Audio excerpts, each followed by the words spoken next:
Quand je serai grande, je serai astronaute. Quand je serai grande, je serai actrice. Vous allez écouter le premier épisode d'une rencontre avec notre invitée, Jian. Elle est directrice de l'éducation, en charge du pilotage de la politique éducative et maman de 2 enfants. Nous parlerons de sa profession au sein du système éducatif. Puis, nous aborderons au fil de la conversation des aspects plus personnels de sa vie, tels que son parcours scolaire, sa relation avec un père qui, ne sachant pas lire, l'a poussé vers l'amour des livres et des études. Cet épisode est aussi un hommage à ce père Chibani, né à Bizerte, en Tunisie. Mais qui sont les Chibani ? Chibani veut dire cheveux blancs en arabe. Les Chibani sont des personnes qui sont venues travailler en France pendant les 30 Glorieuses. Ils étaient recrutés par des structures françaises qui allaient chercher la main-d'œuvre en Algérie, au Maroc, au Sénégal ou en Tunisie. Ils étaient majoritairement des hommes et venaient en France sans leur famille, qui les attendait dans des pays d'origine. Ces hommes venus travailler en France vivaient dans des foyers pour travailleurs immigrés, qui sont appelés aujourd'hui Adoma. Beaucoup d'entre eux n'ont pas pu accéder au regroupement familial. Et le retour est souvent devenu impossible. Dans le documentaire « Perdu entre 2 rives, les Chibanis oubliés » du réalisateur Rachid Oujdi, il nous est montré que la plupart des retraités Chibani en France, aujourd'hui, ont une retraite dérisoire. Certains ne perçoivent que 130 € par mois, car ils n'ont pas été déclarés par les entreprises, ou ont été sous-classés comme apprentis durant toute leur vie. En 2018, la SNCF a été condamnée en appel pour discrimination envers les cheminots Chibani, qui n'avaient pas eu les mêmes carrières, ni les mêmes retraites, formations, accès aux soins, santé et traitements que leurs collègues français. Ils étaient 848 Chibani à avoir entamé 12 ans de combat judiciaire. Les Chibani se sont brisés au travail pendant des décennies. Leurs corps se sont épuisés par la dureté des travaux qu'ils ont exercés en France, à travailler parfois 12 à 15 heures par jour, sans pouvoir rentrer dans leur pays d'origine. Ils ont entre 65 et 90 ans, et on les nomme aussi les oubliés.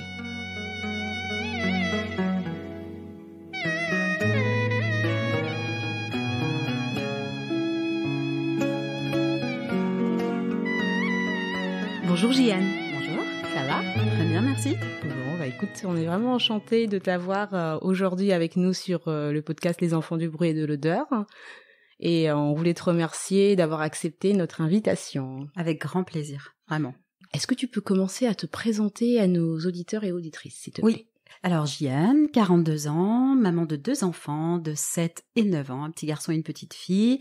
Et je suis actuellement directrice de l'éducation en charge du pilotage de la politique éducative.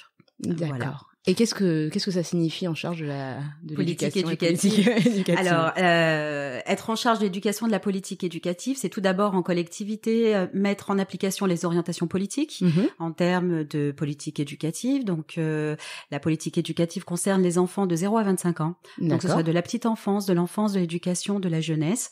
Ça comprend toutes les questions de sport et de culture. L'idée de la politique éducative, c'est de se dire qu'on construit un parcours pour l'enfant tout au long de sa jeune enfance jusqu'à son adolescence et l'entrée dans le marché du travail. On construit un parcours qui est cohérent pour lui permettre d'être un citoyen éclairé, éveillé et avec la capacité évidemment d'être acteur de sa vie. Donc on touche à tous les domaines, on touche à la scolarité, on touche aux questions de citoyenneté, d'altérité, le rapport à l'autre.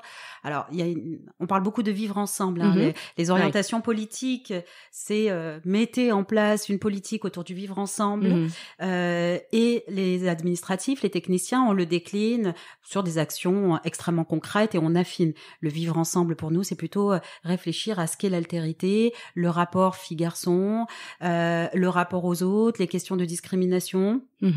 On va parler aussi d'égalité des chances en termes d'orientation politique. Et nous, ça va être plutôt l'accès à toutes les grandes écoles ou l'accès à des formations autour de l'artisanat. En tout cas, c'est vraiment mettre les moyens pour permettre à l'enfant d'être épanoui et d'avoir un parcours qui soit cohérent et qui soit bienveillant et bien traitant. D'accord. Bah écoute, ça tombe bien parce que c'est exactement ce qu'on veut nous aussi. C'est parfait. Voilà. Alors, est-ce qu'on peut parler un petit peu de toi aussi? On voudrait savoir qui est Gianne et comment était ton enfance?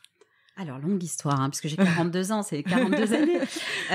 Alors, moi, je viens de Toulon, donc qui est une ville que tout le monde connaît près de Marseille. Je suis l'aînée de 7 enfants, donc de parents maghrébins. Mon papa est arrivé en France dans les années 60. Oui. Donc, autant dire que c'était un Chibani avec de la gouaille, avec une volonté de travailler, de s'en sortir. Donc, j'ai grandi dans une famille qui était assez meute de loups, dans le sens où on ne fréquentait pas beaucoup de monde. Mon père était terrorisé par le fait qu'on soit blessé ou touché par les personnes environnantes. Donc, il nous a beaucoup préservés. On a habité plutôt dans le centre-ville de Toulon pour pouvoir avoir accès à des écoles auxquelles habituellement on n'avait pas accès. Il voulait nous donner les moyens pour lui, nous en sortir. Et très souvent, quand on était petit, il nous disait pour les filles, vous n'avez pas le choix. 5 filles, 2 garçons. Hein. Donc pour les filles, vous n'avez pas le choix. C'est soit l'école, soit le mariage. Alors c'est très brutal quand on est petite. Mais en grandissant, on le comprend. Il y a le poids de la société, et puis une société quand même qui est très patriarcale. Et puis, il y a le poids d'être un enfant racisé. Et à ce moment-là, je vous parle des années 80, on n'avait pas grand choix. Hein. Malgré les mouvements SOS Racisme, etc., qui évidemment, on sait parfaitement ce que ça donne maintenant. On n'avait pas de possibilité. C'était l'école. Et pour une petite anecdote, mon père était le style de personne qui, quand il me voyait à la maison prendre un balai pour donner un coup de main à ma mère, enlever le balai, me mettait un livre entre les mains, il me disait c'est ta seule porte de sortie. Et d'ailleurs, le premier livre qu'il m'a offert, j'avais 5-6 ans, c'était Servitude et grandeur militaire. Voilà, je commençais à peine à lire. Et donc, je devais lui lire tous les jours une partie. Alors, j'ai pas oublié ce bouquin parce que c'était infernal à lire. Je devais rien y comprendre, surtout. Mais je n'y comprenais absolument rien du tout. Mais c'était quelqu'un qui ne savait pas lire et écrire. Et qui a vécu beaucoup de violence en arrivant en France, parce qu'on arrive il arrivait dans un environnement où il ne maîtrisait pas la langue, pas les codes. Évidemment, on fait beaucoup de travail manuel. Il était maçon. Donc pour lui, l'école a été vraiment très L'école a été très très importante, et elle était à un tel point importante qu'il pouvait être très très dur avec nous. Je crois que tous les enfants racisés ont attendu le bulletin avec des sueurs froides, la boule au ventre. Tous les enfants racisés ont vu leurs parents dire à l'instit s'il fait pas ce qu'il vous dit, corrigez-le. Enfin, on est tous, en tout cas ma génération, on est tous passés par là. Et puis les livres, c'était une passion pour lui de nous voir lire. Il y avait une forme de fierté quand il rentrait dans ma chambre ou dans la chambre de mes frères et sœurs et de nous voir avec un livre. D'ailleurs, pareil, une autre anecdote. C'est assez incroyable en fait. Ça a jalonné un petit peu ma construction aussi professionnelle, et en tant que maman, il allait au marché aux puces et tous les dimanches, il me ramenait des cartons et des cartons de livres qui coûtaient rien du tout à l'époque. Et dans ces cartons de livres, alors évidemment, on avait de tout. On avait la collection Rose, mais on avait du George Sand, on avait du Colette, il y avait du Zola.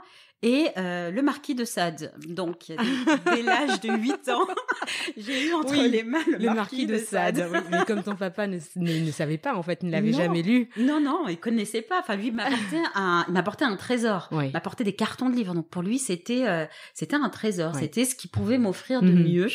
Et c'est vrai que, moi, je lisais, et donc je dévorais les livres. Et puis, toute jeune. Je t'imagine en train de lire le marquis de Sade à 8 ans, là. Je me souviens plus, je crois que c'était Justine et je ne sais pas quoi. Et puis j'avais un dictionnaire à côté et donc tu pouvais comprendre en fait réellement.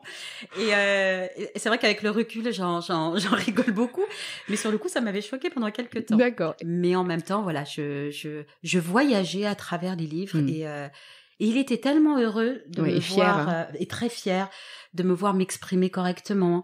Pareil, j'étais en CE2 et il m'a demandé de lui écrire une lettre pour passer ouvrier qualifié.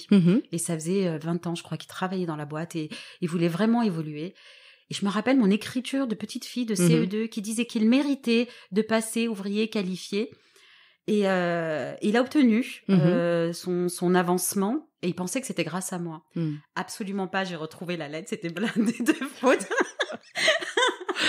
Je pense qu'il le méritait amplement. Oui. Il a toujours cru que c'était grâce au fait qu'il m'ait donné beaucoup de livres. Que, voilà, ça lui a permis à lui d'évoluer professionnellement. Donc l'école était essentielle. Mais tu vois, c'est émouvant tout ce que tu me racontes là aussi, parce que ça montre aussi le rapport qu'on a à nos parents et le rapport que nos parents ont avec nous. C'est de se dire d'inverser parfois les situations de, je dirais presque de pouvoir, et de se dire que ton papa, en fait, je pense qu'il devait beaucoup t'estimer, et de se dire que grâce à une petite fille de 9 ans, il avait des postes, ce genre de choses où il avait des promotions, alors que son travail y était pour beaucoup. Ça change aussi le rapport réellement qu'on a. Là, c'était quelque chose de positif, mais parfois, ça peut être d'autres choses. Alors oui, il y a ces anecdotes qui sont positives. Mais après, évidemment, il y a toutes les anecdotes qui sont extrêmement difficiles, extrêmement violentes, du rapport à la banque, par exemple, du rapport à l'administration, du rapport à l'administration, au travail social, les assistantes sociales, parce qu'évidemment, moi, il y avait que mon papa qui travaillait et on était, beaucoup d'enfants et il tenait à ce qu'on soit dans un logement privé. Vraiment, il y tenait et il travaillait dur pour ça. Et oui, je voyais toute petite, il m'emmenait partout avec lui pour bien comprendre, bien saisir ce qui se passait, lui lire les documents et écrire aussi. Et oui, cette dépendance aussi vis-à-vis de ses enfants. Cette dépendance vis-à-vis de ses enfants. Et puis, tout petit, on se prend la violence qu'ils subissent, la façon dont on leur parle, la façon dont on les maltraite.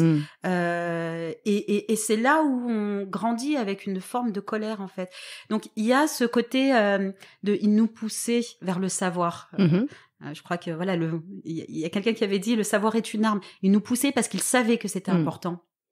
Mais ce savoir-là, nous facilitait pas toujours la vie parce que à 8 ans, 9 ans, 10 ans, on pouvait pas fermer les yeux sur la violence administrative qu'ils subissaient. Tout à fait. Évidemment, moi j'ai entendu plusieurs fois un travailleur social dire à mon père ça fait 20 ans que vous êtes en France, vous savez toujours pas lire et écrire, en balançant le papier, ou en articulant de façon très exagérée, comme s'il n'était pas capable de comprendre.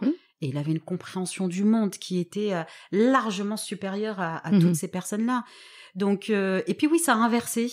Ça mettait parfois dans une situation où on était l'adulte, eux étaient dans la situation de l'enfant, où on les accompagnait, on était la canne en fait. On les voyait vulnérables aussi. On les voyait vulnérables et c'est dur de les voir vulnérables. Et c'est dur de voir l'humiliation qu'ils peuvent subir. Parce que quand on est enfant, on perçoit les vibrations émotionnelles, on n'a pas toute la compréhension intellectuelle et ça fait mal en fait, ça fait mal. On grandit avec cette colère.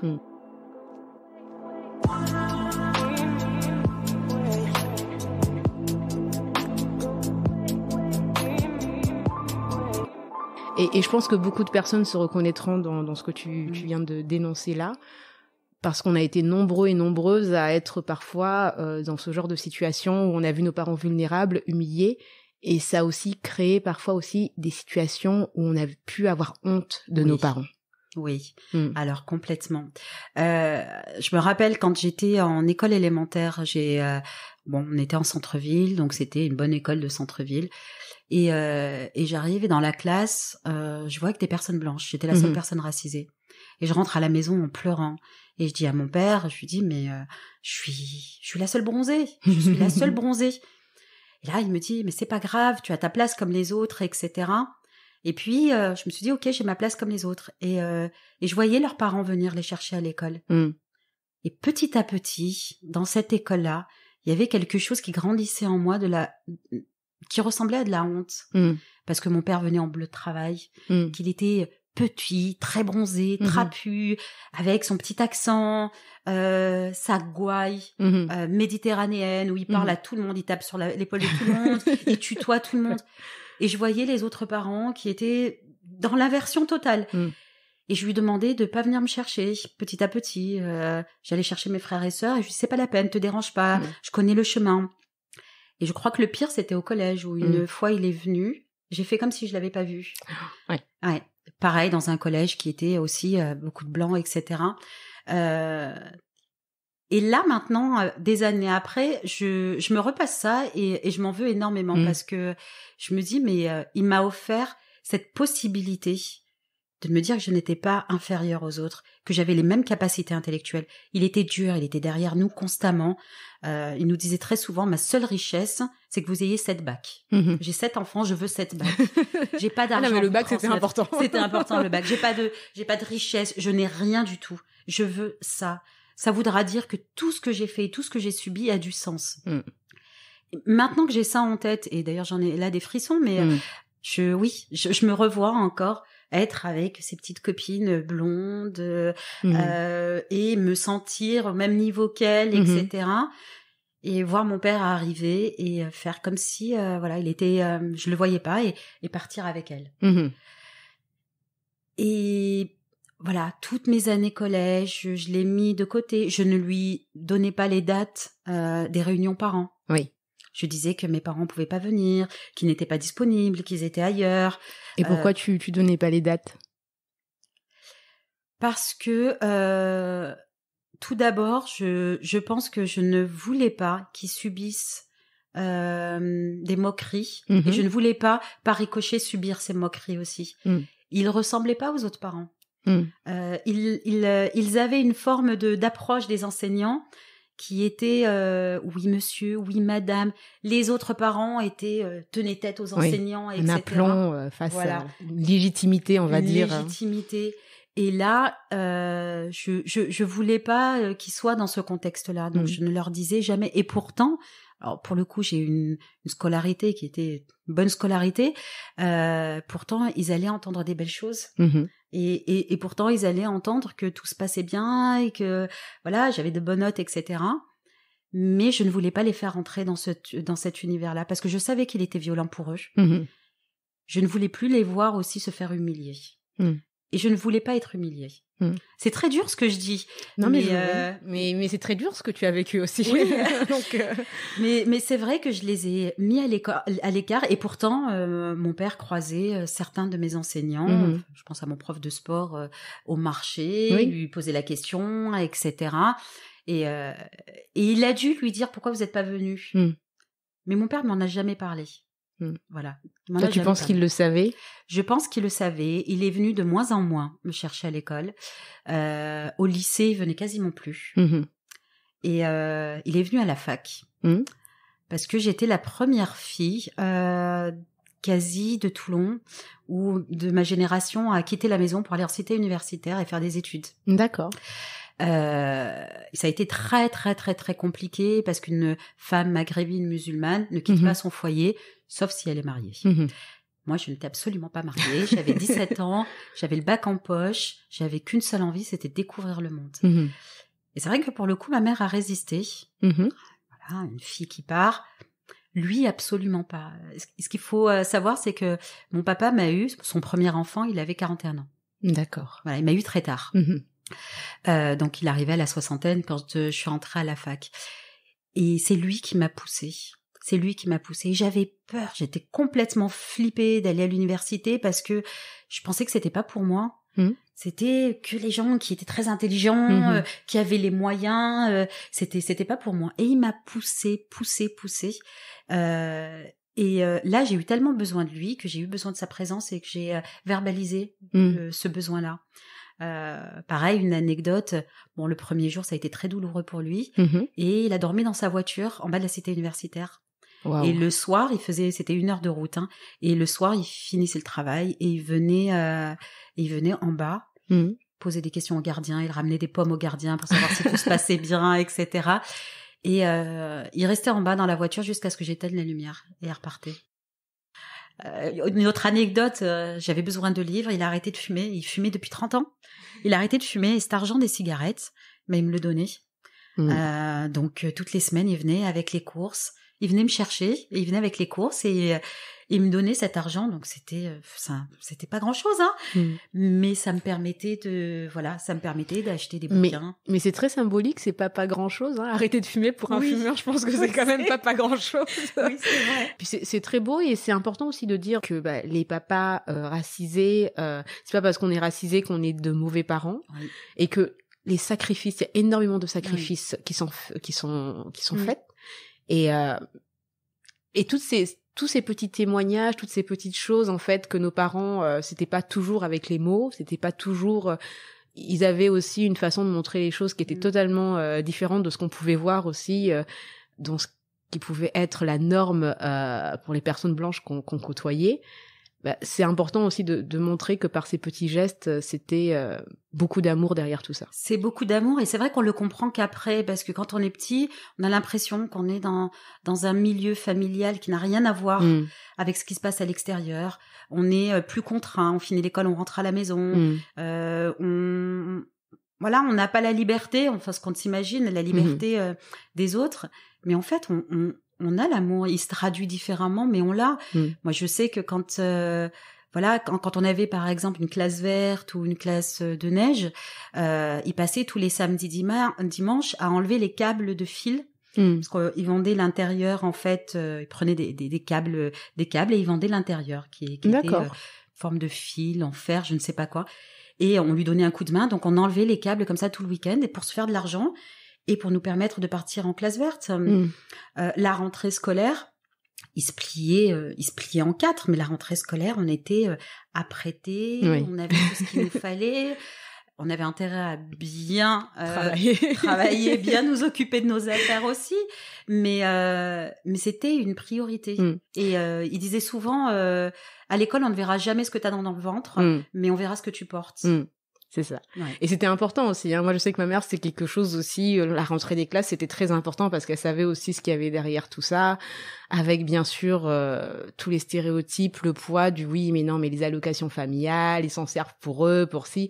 Et ma mère, elle mettait un point d'honneur à ce que chaque rentrée, il fallait être impeccable. Mais complètement. Quand j'entends, quand il y a la prime de Noël, les familles achètent des grands écrans, achètent ci, achètent ça. Moi, je suis désolée, mais la prime de Noël, c'était vraiment les cadeaux de Noël qu'ils nous faisaient. On est musulmans, mais on avait quand même le sapin de Noël parce qu'il ne voulait pas qu'il y ait de différence entre les enfants et nous. Et ça a été violent pour lui parce que je sais qu'en tant que musulman, il aurait aimé que les fêtes musulmanes, ce soit une vraie fête pour nous. Et là, les vraies fêtes pour nous, c'était Noël. C'était les moments des vacances, en fait. Mais il faisait cet effort-là et... parce qu'il voulait qu'il n'y ait pas de différence avec les autres. Et pour l'école, c'était la même chose. Je lui disais, papa, j'ai besoin d'un livre, même si on était à la moitié du mois et qu'il qu'il avait plus les moyens. Il faisait des petits caches à droite, à gauche, et il me disait, tiens, l'argent, tu vas acheter des livres.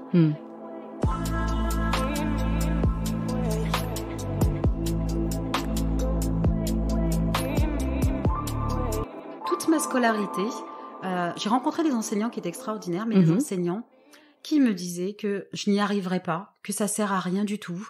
J'avais un enseignant au lycée en éco qui me disait mais de toute façon tu vas pas aller très loin. Pourquoi tu veux faire des études universitaires? Fais comme toutes les autres Fatima. Mais c'est d'une violence. Au collège, je me souviens, c'était pendant la guerre du Golfe. Une de mes enseignantes en histoire-géographie, son mari était parti donc à la guerre et elle nous a mené une vie dure en nous humiliant, en nous rabaissant, en nous disant qu'on ne servait qu'à une seule chose, comme nos parents, aller ramasser les poubelles et nettoyer les vitres. Et elle disait de façon très décomplexée. Et nous, on prenait. Et puis tu savais que tu ne pouvais rien dire. Mais on pouvait rien dire. On avait vers qui se tourner? Vers nos parents. On nous aurait dit, c'est pas grave, laisse-la. Avale les couleuvres. Voilà, laisse-la couler. Ils nous acceptent, ils nous tolèrent. On en parlait avec une maman il y a quelques jours où on l'a tous entendu. Ils nous acceptent chez eux. Ils nous tolèrent chez eux. C'est pas grave, laisse couler. Travaille plus dur encore et elle va respecter ton travail. Ce qui n'est pas tout. Oula. La preuve, hein. Elle se rend compte que ce n'est pas comme ça que ça fonctionne. Et c'est vrai que pour le coup, ça revenait beaucoup à la classe sociale. Vous êtes de telle classe sociale, vous êtes des personnes racisées, vos parents sont comme ça, vous n'irez pas loin, ça sert à rien. Et c'est vrai que quand voilà, à chaque fois que j'ai obtenu des diplômes, mon père retournait voir les enseignants en disant voilà ce que ma fille a obtenu, et sur le marché de Toulon, tout le monde était au courant. Ah mais oui, tout le monde savait. Enfin, je veux dire, il a fait encadrer chaque diplôme. Il en était fier. Je crois que même pour le bac et le brevet, il a gardé les petits papiers qu'il a découpés. C'était une grande fierté de leur dire, bah voilà. Une revanche sur la vie aussi. Une revanche sur la vie. Vous y avez pas cru, vous nous avez humiliés, parce que c'était très souvent de l'humiliation, et la façon dont il parlait à nos parents, c'était dur à voir. Et pour lui, oui, c'était une forme de réussite. Et pourtant une forme de peur aussi. Parce qu'il savait que plus j'évoluais dans mes études universitaires, plus je me retrouvais seule en tant que racisée. Et il savait que ça allait pas être facile. Et même professionnellement, hein, juste avant son départ l'année dernière, il était à la maison, et voilà, un poste où j'ai beaucoup d'agents sous ma responsabilité. Il me disait, c'est trop, ils vont te faire du mal. Prends un poste moins important, ils vont te faire du mal, ils vont te blesser. Il avait peur que plus j'évoluais professionnellement, et plus je sois à la merci. Oui, parce que t'es toute seule, hein, et ça, on le voit aussi, hein, que ça soit dans les études ou à un moment on est seul, et quand on est seul, on est encore plus affaibli, quoi. Ah, complètement. Et c'est vrai, un peu à la merci, du coup. On est complètement à leur merci. Et je lui disais, mais t'inquiète pas, je suis forte et je me battrai. Et je crois que ce qui l'inquiétait, et il a essayé de me le dire, c'est justement que j'étais tout le temps dans le combat. Voilà. C'est épuisant à la fin. C'est épuisant. Depuis ton enfance, le fait de se dire, de voir ses parents humiliés, de prendre des coups, d'entendre les réflexions, de devoir avancer malgré tout, parce on a d'autres problèmes aussi, comme tout le monde, mais d'avoir ça en plus. En fait, on part du principe que on n'a pas le choix, et quand on n'a pas le choix, on avance. On laisse toutes ces, enfin parfois oui, ces émotions de côté, et on avance, et on se bat. Et je disais à mon père, j'ouvre les portes pour ceux d'après. Comme tu m'as ouvert les portes, tu t'es battu pour qu'on puisse aller à l'école. Alors moi, je parle de ma scolarité, mais mes frères et sœurs, enfin, dès la 3e, ou dès la 5e, orientation vers des classes professionnelles. Je me rappelle une de mes sœurs qui est intellectuellement très fine, mais qui n'était pas forcément adaptée au milieu scolaire, et à la violence autoritaire du milieu scolaire. Et il voulait l'orienter, il me semble, vers un CAP fleuriste. Alors voilà, la décision de mes parents, c'était de serrer encore plus la ceinture, de travailler encore plus, et ils l'ont mise dans un collège privé pour qu'elle finisse sa scolarité ces 2 dernières années. Et elle a fait des études d'ethnologie. Pour mon frère, ça a été la même chose, et aujourd'hui, il a un métier dans la banque, et il est très très heureux et épanoui. Donc, on nous a mis des bâtons et des bâtons et des bâtons, et on nous a déjà, on a déjà tracé nos destins, en fait. C'est ça. Nos destins étaient dès l'enfance, d'être dans la continuité totale de nos parents, de ce que vivaient nos parents. Moi, je me rappelle d'un enseignant, pareil au lycée, qui disait, quand on a une mère femme de ménage, tôt ou tard on finit femme de ménage. Donc on était assignés à l'échec.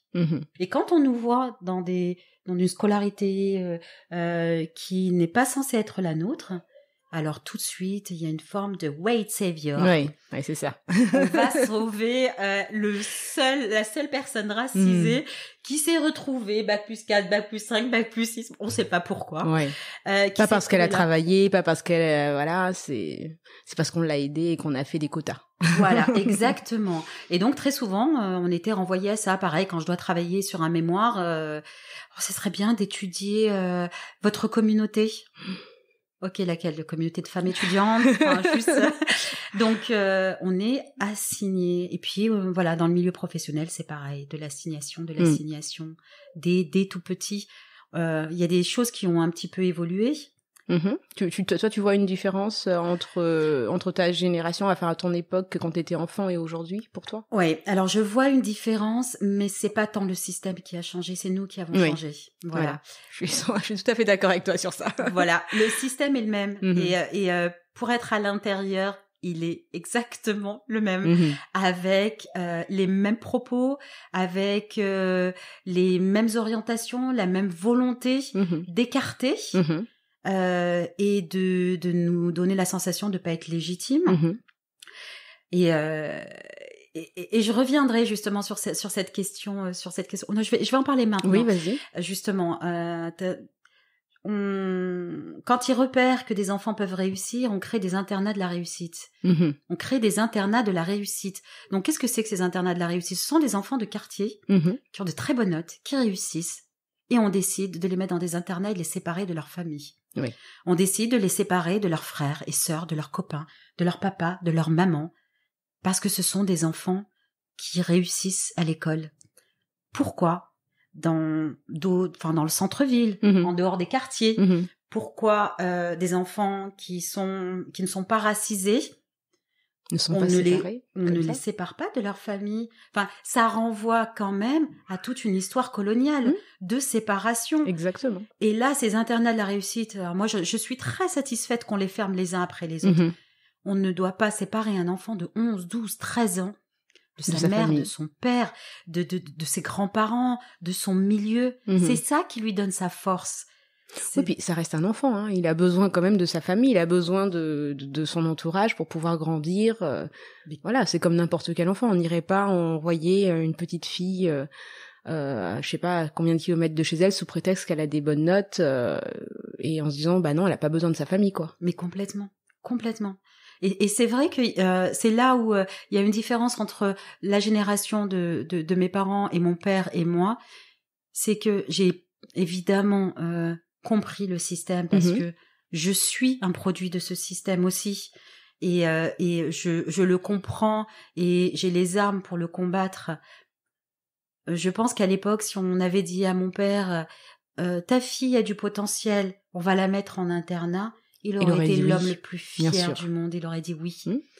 Et il aurait sacrifié le fait, parce qu'il adorait ses enfants, il aurait sacrifié le fait de pas voir son enfant pour réussir. Et même à l'âge de 12, 13 ans, 14 ans. Donc, on a aujourd'hui, on est armé aujourd'hui, mais le système reste le même et il est peut-être encore plus pernicieux. Dans quel sens? Il est plus pernicieux parce qu'il est plus subtil, parce qu'il est plus opaque. Voilà.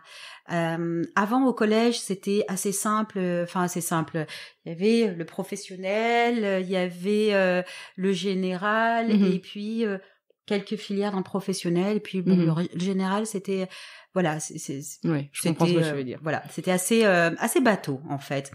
Donc, les enfants racisés allaient dans le professionnel, les autres allaient dans le général. Quelques enfants racisés, parce qu'il fallait bien mettre quelques touches de couleur, pouvaient aller en général. C'était assez clair, c'était assez facilement. Tu pouvais avoir 14 de moyenne en 5e ou en 3e. Les profs convaincront les parents pour dire c'est tellement mieux qu'elle aille travailler ou qu'il aille travailler tout de suite. Un conseiller d'orientation et puis ça y est, c'est parti en professionnel, qu'est-ce que vous voulez faire? Exactement. Et puis dire aux parents, mais vous vous rendez compte, vous avez 6 autres enfants, elle va pouvoir vous aider, ça va améliorer votre situation de vie, etc. Donc pour des parents qui sont dans cette optique de survie, ils disent oui, va travailler, on a besoin de survivre. D'autres parents... Et même parfois en reculant, hein, ils vont dire oui parce que c'est les enseignants qui l'ont dit, donc ils se disent notre enfant n'est pas assez bon pour aller en général. Mais complètement. Ça peut être une déception aussi, mais ils vont l'accepter quand même. Exactement. Et ils vont faire le deuil de ça, mais comme ils ont fait le deuil de tellement de choses. Exactement. Donc voilà, on va dire c'est des situations plutôt banales et plutôt claires. C'était clair. On savait qu'on arrivait à la 5e, on tremblait, on arrivait à la 3e, on tremblait. Mais là, c'est encore plus pernicieux parce que finalement, il y a beaucoup de voix. On parle des classes SECPA, on parle des Ulysse, on a des psychologues scolaires. On est pendant 10 ans, on a psychologisé la relation à l'école. Donc c'est tellement plus facile de dire à un enfant racisé. Non, mais aujourd'hui, voilà, il y a des problématiques psy, il est pas adapté à l'école. Vaut mieux qu'il prenne cette voie et il rattrapera les autres voies. Alors, pour un parent qui se dit, bah oui, peut-être le sachant, peut-être qu'il y a des problématiques psy. quand on décale les choses subtilement en disant c'est pas parce que vous êtes déracisé mais c'est qu'il y a une problématique de santé ou d'autres problématiques parce que vous arrivez toujours à en trouver, on voit dans telle filière un nombre de racisés qui est juste surprenant. Et les orientations se font naturellement, petit à sans petit. accroc, Voilà, étape par étape. On prépare petit à petit et sans que personne se pose de questions. Et quand un parent se bat, c'est plus quelques enseignants aujourd'hui. C'est une communauté éducative entière et elle s'est étoffée, cette communauté éducative. Avant, on n'avait pas le psychologue scolaire ou l'assistante sociale, il n'y avait pas les PPRE, les réunions de réussite éducative, il n'y avait pas toutes les commissions qui existent.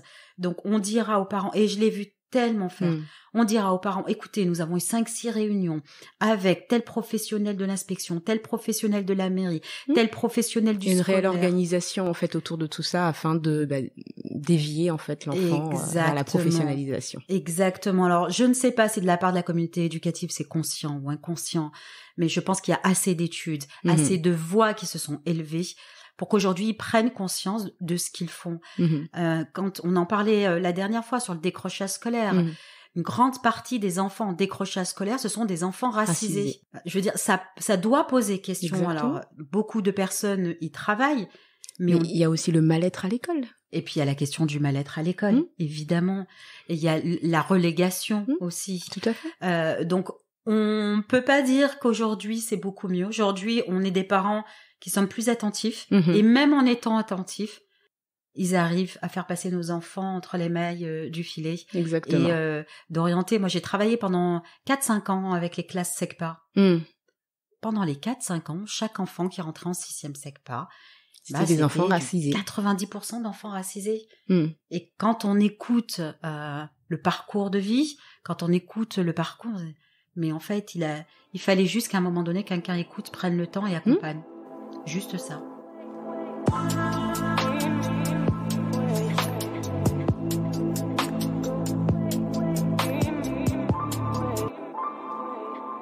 Nous vous donnons rendez-vous dans 2 semaines pour la suite et fin de cet épisode avec Jian. Si vous avez aimé notre podcast, n'hésitez pas, comme d'habitude, à nous mettre 5 petites étoiles, ainsi que de partager autour de vous, que ça soit sur Twitter, Facebook et sur Instagram. On est encore sur Instagram. Et si vous avez des questions ou des commentaires, nous serons ravis d'échanger avec vous sur les enfants du bruit et de l'odeur, tout en attaché, @gmail.com. À très bientôt, Ulrich. Moi, quand je serai grande, je serai actrice.